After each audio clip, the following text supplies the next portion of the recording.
You've probably heard me say the statement, every decision made about you and your opportunities is made in a room you are not in, which then begs the question, are you part of the consideration set? And if you are, what are they saying about you in that room?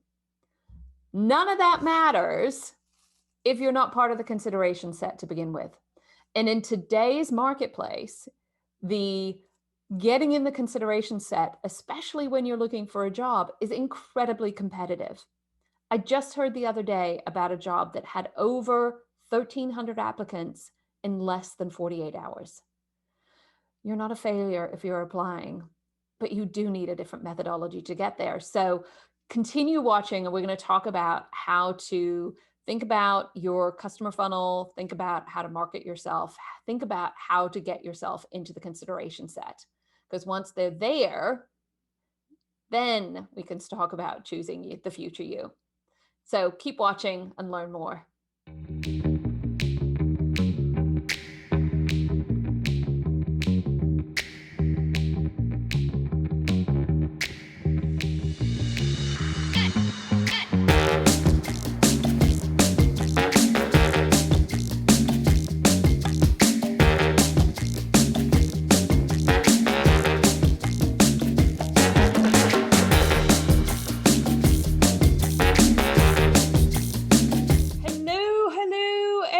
Welcome to this week's live show. I am Joanna, your potentialist and aspiring fairy godmother. If you are new to our happy family, welcome.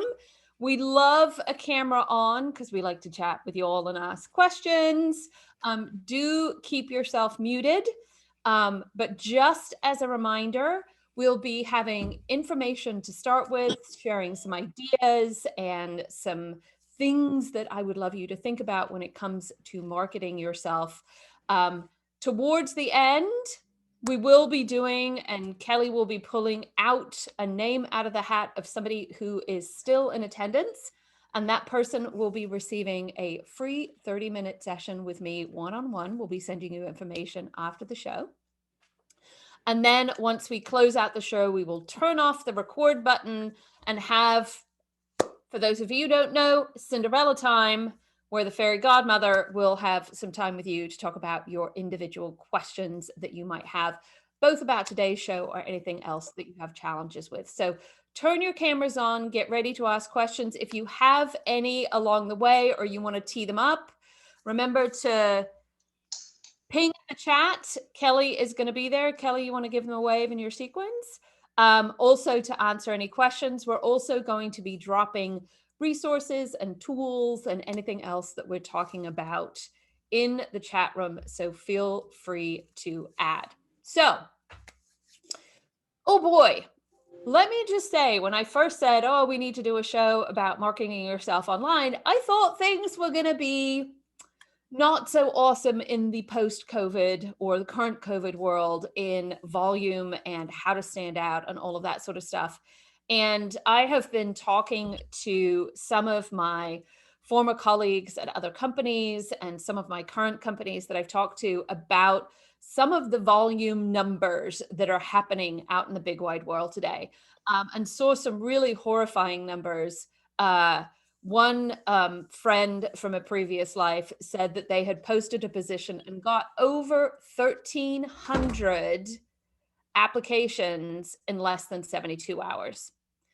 Another friend who posted a role said that they got over 400 in the first 48 hours. The volume of activity in applications and applicant tracking systems is off the chart, which is why I think this whole idea of marketing yourself in this world that we are in is super, super important. Whether you are, well, I think it's important if you're not looking for a job, but if you're looking for a job, figuring out how to break through the noise, doing it in a way that works for you, that is authentic, all of the things is critically, critically important, because in today's world, hitting the apply button is not necessarily going to put you in the consideration set. And for those of you that haven't been to one of my shows before, you will know that I am known for saying every decision made about you and your opportunities is made in a room that you're not in. Those decisions when you're looking for a job are the people saying, will we look at their resume? Will we take a look at things? Will we actually start to go through the interview process? So actually hitting the apply button does no longer guarantees that you will be part of that consideration set, because in that every decision made about you and your opportunities, the first question I always ask is, do they know that you exist? Are you part of the consideration set? Is the room even talking about you? And yes, after that, then there's is what they're saying what you want them to say? And if they're not saying what you want them to say, can you teach them to talk about you in that way? Absolutely.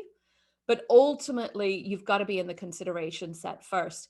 The same way you have to be in the consideration set when somebody is choosing a product. And this is where I think the marketing system for human beings is basically broken. So this whole concept of a resume really isn't serving anybody. It's not serving the people who are hiring, because all of those people who were giving me the crazy number of applicants were calling me and going like, how do I even start filtering these 1,300 applicants, all of these people, all of this information? Like, they're completely and utterly overwhelmed. So it doesn't help the buy side. It also doesn't help what I call us, which is the sell side of the equation, to say, look, I've got this amazing opportunity. And if you haven't heard these numbers, and I know they're all kind of horrifying, but we're going to talk about how to work around them. Your average hiring manager is looking at your resume for 8 seconds at best.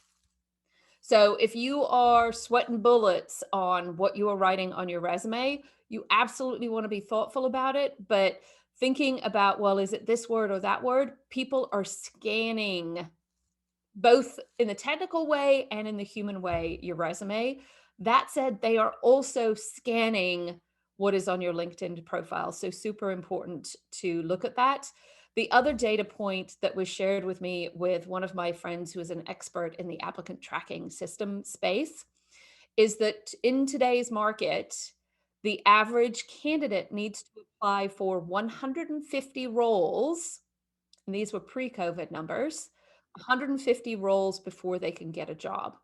So the other thing I also want to share with you, and that's actually a horrifying number, because I was talking with a friend of mine the other day and I was like, have you ever in your career had to apply for 150 jobs, like gotten 149 no's before you got a job? And she was like, no, me either. One of those horrifying people who usually gets the job they want. But it was a different world and a different marketplace. And so as you're going through this, especially some of you who have reached out and said, oh, I'm really struggling with the inner critic or confidence or what have you, like, do understand the math. Because if you've applied 100 times and still not gotten a nibble, or you haven't gotten the job, just keep crossing out the math, because frequency will help you in that process. So that is the bad news.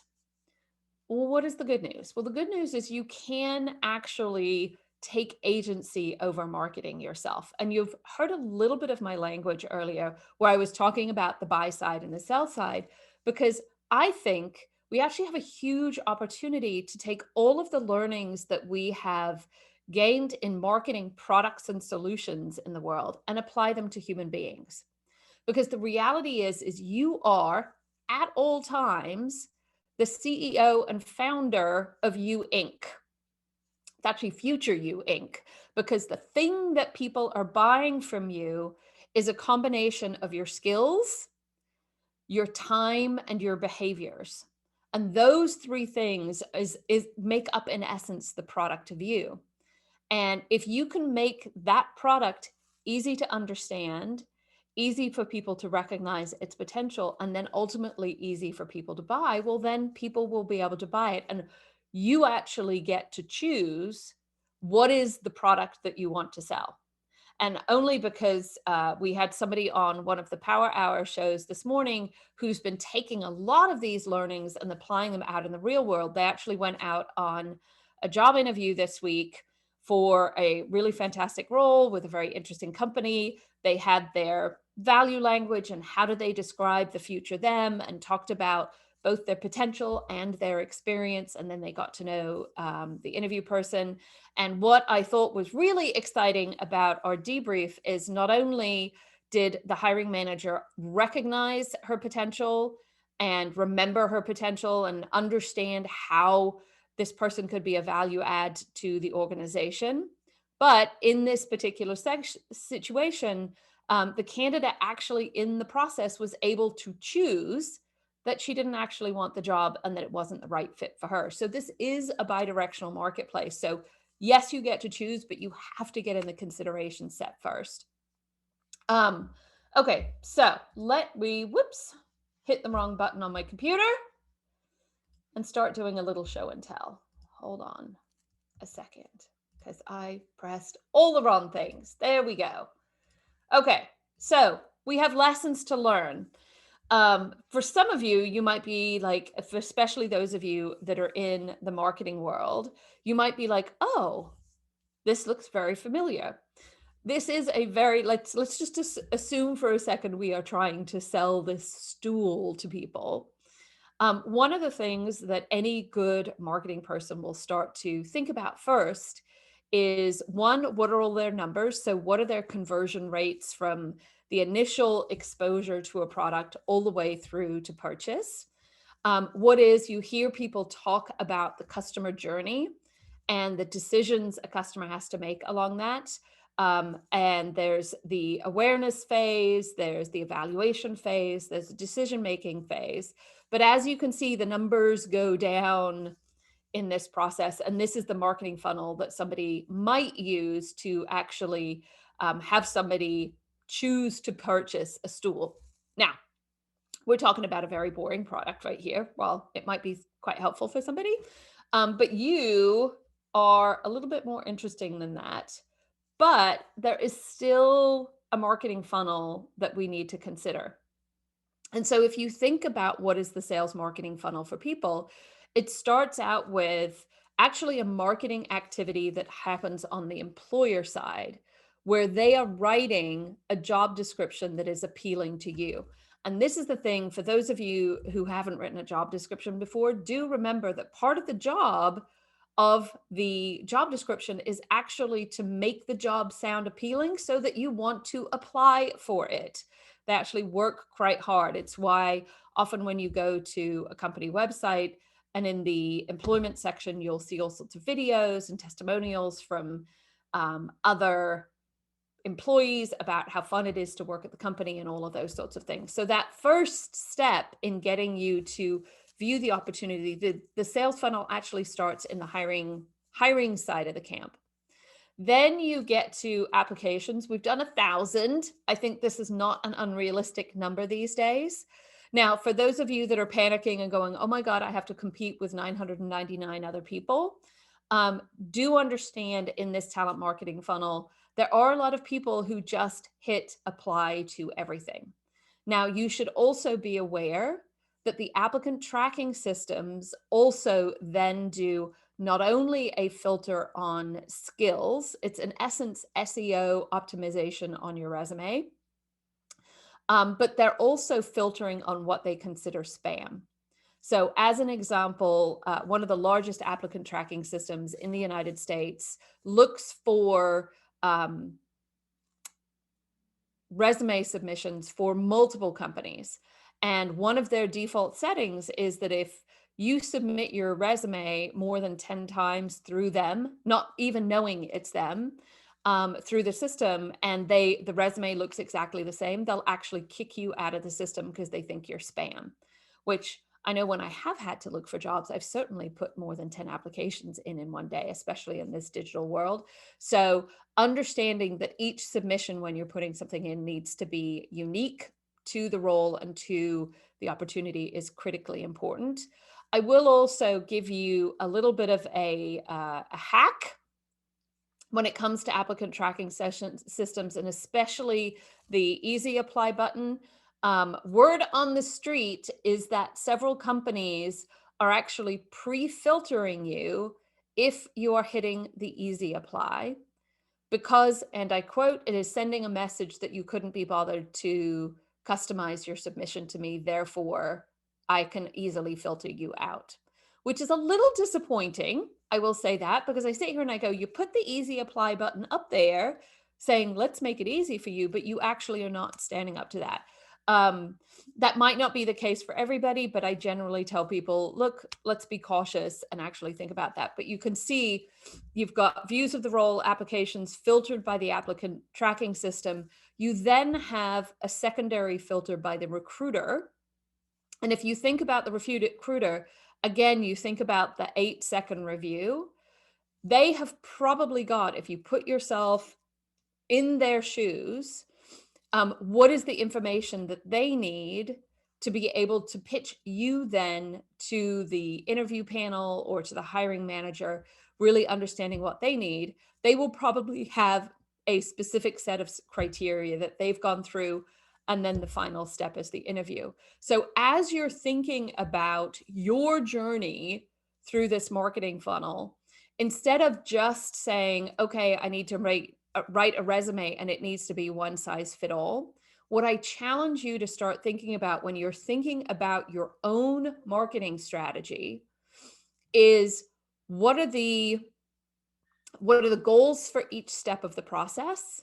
What are the potential objections or gates I'm going to run into? And then where can I also set myself apart? So there's 3 very clear ones in here, which if you've been to any of my other shows, you already heard me talk about. One is in the applicant tracking system. If you are having to submit a resume, making sure that your resume is customized to the opportunity. And yes, it means you're going to have to tweak it every single time you hit the apply button, but it is worth the effort to do so, because your applicant tracking system is looking for keyword threads. It's looking for data. There are plenty of tools out there. If you just do a search on Google, that will actually help you figure out how to optimize your resume, but doing it there. Do not optimize to a space of non-truth, because then you run into problems with the recruiter, because they will then match up to your LinkedIn profile and they'll be like, well, hang on a second, what's not happening here? But do absolutely have it in there. Also, remember, if you are looking for a specific job, you also need to do this SEO optimization on LinkedIn. Pretty much every recruiter I have spoken to talks about how they do what they call Boolean searches, which is putting multiple words in their search buckets to get potential candidates and actually do outward marketing as opposed to waiting for an application to be submitted. But then let's say, for instance, you actually get into the situation where you are talking to a recruiter, which would be awesome. My question then becomes, are you making sure that you are making it easy for the recruiter to understand how to explain your experiences, your accomplishments, and your potential to the hiring manager? Whenever they do you have any questions with the recruiter? I'm always like, I'm curious, does the hiring manager have any special criteria or requirements that you would be open to sharing with me that I haven't talked about already? Really great opportunity to create a bridge conversation there. I'm curious, as you are thinking about passing on the information to the hiring manager, is there anything beyond my resume that you're planning including? Can I, as an example, offer some case studies and or graphic examples for you? Really having a conversation with your recruiter about how can you make their lives easier and helping, in essence, sell the future you. And then last but not least, of course, with the hiring manager, do remember you are not the only candidate, more than likely, that they are talking to. And so how do you make it easy for them to recognize your potential and remember the value of you? For those of you that haven't heard me talk about it, Cinderella's shoe, probably the most magical thing in the entire story, barring the fairy godmother and Cinderella. Just remember what happened there. All of the other stuff magicked away. It's like they scanned the dress and said, okay, dress over. What the shoe did specifically is one for the prince, who in this case was the hiring manager. It gave him something to remember how awesome Cinderella was, so that when he went back into the ball after Cinderella booked it, because it was only midnight, and last time I checked, balls usually went on till like 3 or 4 o'clock in the morning. I know I've been watching Bridgerton and have learned that. So he went back into the ball to dance with other people, and he might have gotten distracted by another candidate for the role, right? But he had a shoe to remind him that Cinderella was the bomb and he should hire her for the job of awesome queen of Fantasyland, right? The second thing it did is it gave him something to share with other decision makers about who this person was, why she was awesome, and why they needed to go find her. And this is where, and we have on the YouTube channel, and for those of you that are watching on YouTube, you probably already know this, we did a show the other day called How to Explain Your Brilliant Brain with a Graphic. Fantastic tool for creating your version of your Cinderella shoe. Am I saying that you need to go around and hand glass slippers to people all the time? Probably not. But you do want to make sure that you are giving somebody something beyond your resume that makes it easy for them to remember you, because they are talking not only to lots of other candidates, but anybody who has a job today is probably having to balance all the balls of doing their work and managing their boss and managing all the other people. And by the way, my 4-year-old kid just walked in the room and is now just like all of the things. So really be proactive in thinking about how do you make their job easier in that sales funnel. Super, super important. And then you saw my 150 graphic, which I'm going to not show up again. But just as a reminder, really important to know your numbers. I used to work with a brilliant marketer called Heidi Browning, which you should follow her. She now runs marketing for the National Hockey League and gets up to all sorts of shenanigans. And her side name in all of her email and social media and all of those sorts of things was actually called Show Me the Pivot Tables, which when the first time I saw that, I was like, what is that all about? Like, what do you mean, show me the pivot tables? And she hilariously came back to me and said, well, Joanna, marketing is all about the numbers and really understanding your numbers and understanding your conversion rates and understanding what it is for your product and what are your goals and what do you want your conversion rate to be, and how you need to be very clear about that in your building your marketing strategy. And I think that same rule applies to us. So if you want to, like, my hope is you will all get your jobs and your opportunities in a much faster process than 150. But if you need to back into 150 applications, like, what are your numbers? Create your own pivot table. I don't even think you need to get that fancy, but really thinking about the math of this. And in thinking about the math of this, the volume and inner critic part of it tends to die down. Because I get it is awful, awful, awful to submit an application, to go through the process and then not actually get an opportunity and or be entirely ghosted. Let me just say this out loud. This is not because you are a failure or there is a flaw in any part of your character. It is more than likely that there is something else going on that you have no idea about, even to the point of the job may have been pulled. So often I hear people, I actually was on a Facebook group the other day and somebody had said, I went through 10 applications and I had to do a quiz as part of them and I failed them all. And I was like, well, what part of that was failing? And she goes, well, I didn't get the job. And I said, failure is not actually not getting the job. Failure is actually doing the job badly. I also think, sidebar tip, if you're not listening to Elizabeth Day's podcast called How to Fail, you are missing out on probably one of the most genius conversations everywhere. She actually talks about how failure is actually the superpower and you need to think about it. Plus, she is brilliant, but you're not actually failing in that process. And so I always find putting in a mathematical construct means that I don't look like a failure. I will also share, back in the days of when I used to actually be a salesperson, I knew, because I had my sales pipeline, my marketing pipeline, I knew that if I got to 10 decision makers a week, that I would be able to close enough deals to not only maintain my sales pipeline as a salesperson, but actually mostly be the number one salesperson in the sales organization was really important to me because I was very ambitious. I still am at the time. And I wanted to be not only number one as a salesperson, but also number one consistently.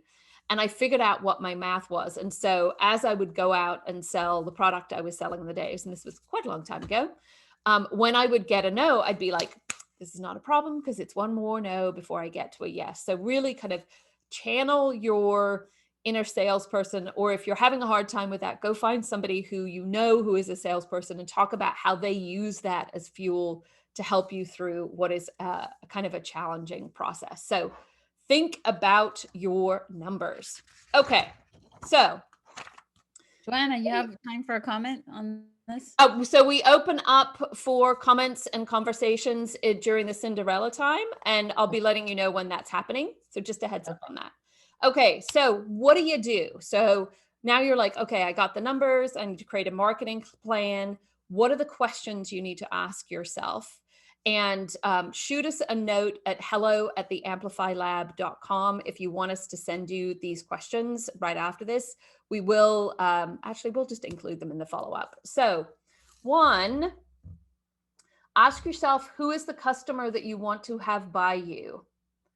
Because I have no doubt that you don't want every job on the planet, you want a couple of them. And so figuring out like what is the, in essence, avatar of the customer. So that could be company, it could be culture, what kind of organization, like my favorite question is what kind of organization would get the best from you? Because understanding who that is first can then help you figure out like what is the best opportunity for you, which is the next question I have, which is what kind of opportunity would get the best from you? So really almost doing a reverse exercise instead of going out and saying like, what is the job description that I want to apply for? Almost do a reverse job description effort. Now, pro tip and hack on this one specifically. I was talking to one of my clients over in Singapore and she was like, oh my God, I found the perfect job description for me. And as we went in and looked at it, we both agreed that she was a little bit late in the marketing funnel to actually get the job. But as we were talking about it, I said, what a great example of your unique value written in a job description format. And I said, why don't you debrand the job description and actually use this as a tool when you're working with your personal board of directors or the people in your network, the people who are saying, well, oh, you're looking for a job, what kind of opportunity you're looking for? Actually coming back with a debranded job description that describes exactly who you are is a perfect way of teaching your network the value of the future you in a format that almost anybody in the working world would understand. So really interesting way of doing that. The third question I ask always is what kind of problems do you like solving? Please don't be generic here. We all like solving problems. This is why humans are awesome in the workplace. So complicated problems is not a great answer. I'm looking for problems that require this type of thinking or these kinds of skills. Really start thinking about like, what are the problems that you are uniquely good at solving? If you don't know how to put language around this and you don't want to go through the Joanna experience to actually get all of that for yourself, the number one source for finding that information is asking people who have purchased you and your future time in the past. Like go find out from former hiring managers, even former vendors or colleagues, like go look in the past to what people have been saying about the kind of problems that you've been solving. It's a really great opportunity. So those are the 4 questions I always ask in the marketing funnel. And then you need to look at your funnel and say, what is the best way to get in the consideration set? So do I know somebody on LinkedIn who knows somebody at the hiring manager? So maybe that could be a referral. I've seen lots of people see success where they've gone into LinkedIn, they've figured out the company, they've followed the company on Twitter, or they've looked for an employee at the company and followed them on Twitter or followed them on LinkedIn. And have started to, instead of just reaching out and saying, hey, can I get a job interview? They've actually, what I call, dated the person a little bit before. So only because, oh, we've got one guy on the call and he's all good. Joey, you're more than welcome to stay. But you think, let's actually talk about how do you get to know somebody socially, whether it's you're dating or just making friends. You never come up to somebody and be like, will you be my friend? Or at least we do that when we're like, maybe 3 or 4. I think you guys have grown up a little bit from them. But when you first get to know somebody, you get to know them and you build a relationship. You can absolutely build a digital relationship with somebody. I have lots of digital friends that I have made that I have never met in person. But because we engage with each other online on LinkedIn, Twitter, Facebook, whatever, I've actually built a relationship through them. And some people I have actually met in person. Same way, like as you're approaching somebody, don't come out with the, hey, I've applied for a job with your company. Can you get me an intro? That's the equivalent of coming up and saying, let's use the dating model. It's like coming up to somebody and saying, hey, I saw you across the room. Will you marry me? Almost immediately. Like we'd all be like, wait, what? What are you doing? Don't do that. That's weird and creepy. It would probably send somebody running in the other direction. So think about it as you go through. Like think about how you would like to be approached. Top ways of doing that, and if you put yourself in the shoes of the other person, is 1, comment on stuff they are posting in an amplifying way. And I mean amplifying them, not amplifying you. So if you say somebody's got a great idea, it's a great idea. I think so because why you think they've got a really great idea? Better yet, if somebody has shared something on Twitter or LinkedIn or whatever social platform you're on where you have found them, share to your network. There's lots of people putting all sorts of information out on LinkedIn and Twitter and all sorts of different social platforms. And again, this comes back to knowing your customer avatar, because your customer avatar might not be on Twitter or LinkedIn. They might be on Facebook. They might be on Instagram. They might be on TikTok. Really thinking about where you want to have the right conversation for people. And I say this, I was talking to the head of HR for Patagonia, a guy named Dean, who is a delightful human being. And if you haven't seen his TED Talk about how he thinks about HR strategies at Patagonia, I highly recommend Googling it and watching it. It's genius. And it will make you all want to go work at Patagonia because it's an awesome place. But one of the things that he talked about was, because it's Patagonia and it's cool and people want to work there because they're a company who think more than just the bottom line, is that they get on average, without even posting a job, 2,000 to 3,000 applications and requests for interviews every single day. And because of that, they've actually, obviously they've got an internal referral program, but they look for people who have been engaging with them on social media, who have been engaging with them on their events, have been showing up and have been seen so that they can be part of the consideration set. And I can guarantee you that there isn't a company on the planet today who is not hosting webinars, customer experiences, engagement opportunities, for you to actually just sit and listen and learn. And at the very least, you will get insight into what the company is doing and what they care about and what kind of problems they need to solve. But it will also give you opportunities to engage and network and be helpful with people. This is actually marketing 101 in this human world that we are in. Last but not least, as you are going through this, making sure that, thinking again about the product of you, that you've gone back and done the market research. So if you're struggling with this, or you're like, oh, Joanna, I can't do that. That's terrifying and scary, or you are not comfortable doing it, go find people who have purchased the future you in the past. Go find former hiring managers, former colleagues, former vendors and say to them, hey, I'm curious, what kind of problems do you think I'm really great at solving? If you were going to talk about me in a room I was not in, how would you describe what it is I do? And yes, these questions might sound a little terrifying up front, but I guarantee you, everybody we've had who's gone through asking these questions has come out with such insight about the product of them and who they are and why they're valuable. And inevitably, it's then spurred a conversation where somebody goes, why are you asking?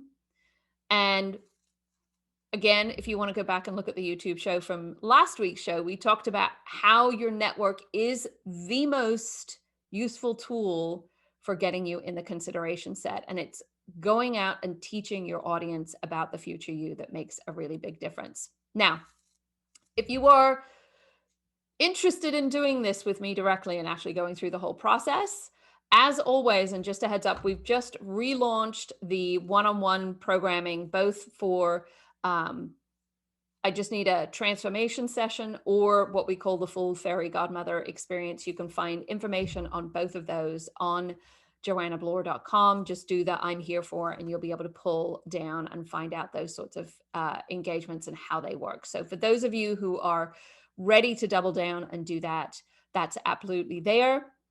However, I also know that getting time with me can sometimes be a little bit outside of people's budget, which is totally fine, which is why we also have the future me and the confident me. The future me is to help you start exploring some of these ideas and having me as text help in the background. And then the confident me is to help you with building your confidence. Both of those give you text access to me for a month. I send out questions and challenges. There are videos. There's all sorts of good stuff. And Kelly is going to be dropping links to both of those in the chat if you are interested in finding out more. But a really great way of doing that. Also, just as a heads up, while I'm talking about tools and information, starting next week, and this will now be a weekly thing, we are going to be we have already created learning guides for every single one of these shows, which you will be able to download and purchase either before the show or after the show. It's entirely up to you. They also include ways for you to learn and get all the questions, but also what to do. And then if you follow some of the challenges that I put in the guides, there's 3 in every single one, then not only will you actually get to help the future you, but I will amplify you in the process because I want you in the consideration set. So just a heads up that there's a number of different ways that you can engage at multiple different price points. There will be information on the new shows coming up real soon. So last but not least, I've got 2 things I want to share before we go to pulling out this week's winner. So in all of your marketing activities, make sure your LinkedIn profile is singing the awesome you as much as your resume.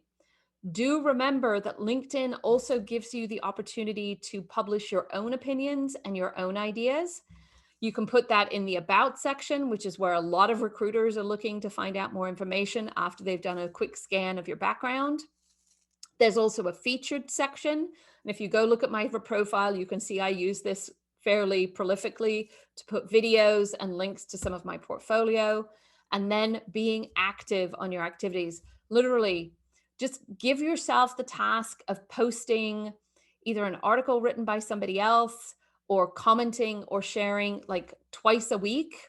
Just that volume will start to build awareness of you and have people remember that you are out there doing things. Super, super important. That, and then remembering that actually getting a graphic, your equivalent of your shoe, is a really great idea because people remember visuals 6,000 times more than they do copy. So make sure you're out there talking about the future you in a visual medium as well. Again, there's a show on the YouTube channel about creating your graphic if you want to go look. Last but not least, my leadership lesson for this week is imagine you have your team and you have insight into what problems people are really great at solving.